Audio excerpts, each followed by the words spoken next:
The medical bay of the stellar horizon echoed with piercing shrieks that sent chills down the spines of every crew member within earshot.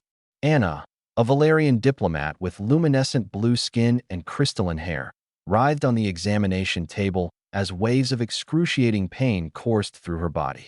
Her species was known throughout the galaxy for their telepathic abilities and heightened sensory perception, but now those very gifts had become her curse. Doctor Yuki Tanaka stood helplessly beside the bioscanner, her face etched with frustration.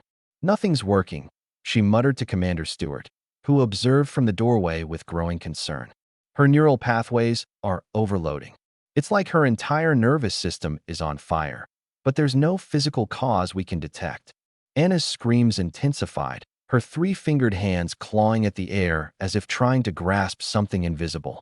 The crystalline structures in her hair began to flicker erratically, casting distorted shadows across the sterile white walls. In her native language, she gasped words that the translation software struggled to process. Fragments about the silence, the void, and too many voices. The situation had begun 3 hours earlier when the stellar horizon had docked at Junction Station Alpha, a massive hub where dozens of species congregated for trade and diplomacy. Anna had been negotiating a crucial peace treaty between the Valerian Collective and the Andorian Empire when she suddenly collapsed during the conference. Within minutes, her condition had deteriorated from mild discomfort to unbearable agony.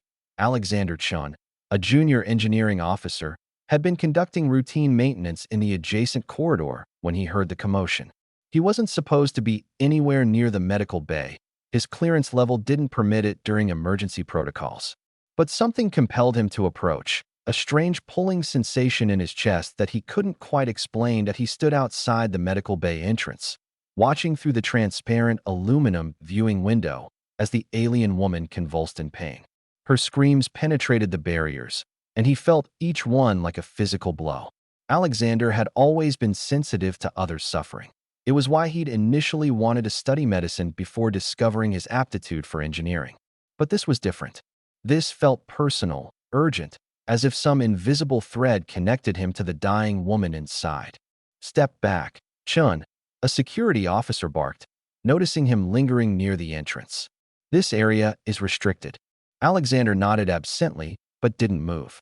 His eyes remained fixed on Anna, whose movements were becoming weaker, her screams fading into desperate whimpers. Dr. Tanaka was preparing an emergency neural stabilizer, but even from outside, Alexander could see the desperation in her movements. She didn't believe it would work.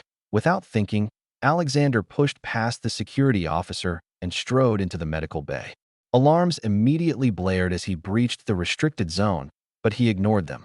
Commander Stewart moved to intercept him, but Alexander was already at Anna's side. "What the hell do you think you're?" Stewart's rebuke died on his lips as Alexander reached out and gently placed his hand on Anna's forehead.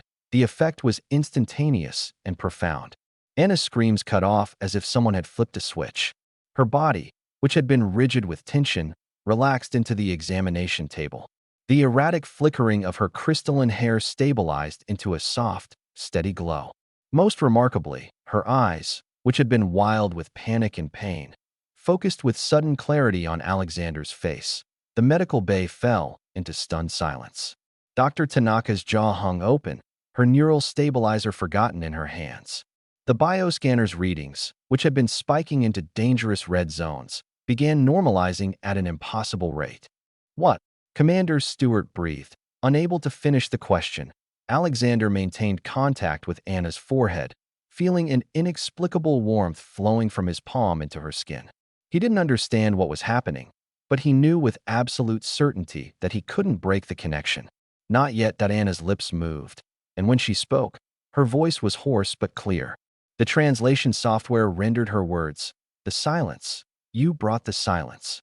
"I don't understand," Alexander said softly, his hand still resting gently on her forehead. Anna's eyes, large and multifaceted like opals, studied him with wonder. "Valerians are telepathic. We hear the thoughts, emotions, and psychic echoes of all beings around us. It's usually manageable, filtered through our neural structures. But this station," she paused, taking a shaky breath. "Thousands of minds, all different species, all broadcasting. When I arrived, the barriers between them collapsed.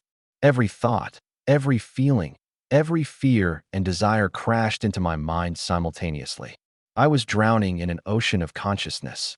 Dr. Tanaka stepped closer, her medical scanner active. And he stopped it? How? Anna smiled weakly. Humans are unique. Your species evolved without any psychic abilities whatsoever. To telepathic races, you appear as voids, empty spaces in the psychic spectrum, but not an absence, more like a shelter, a quiet room in a screaming building. Alexander finally understood. His hand wasn't healing her, it was shielding her. His very human presence, his psychically null existence, was creating a bubble of silence around her overloaded mind.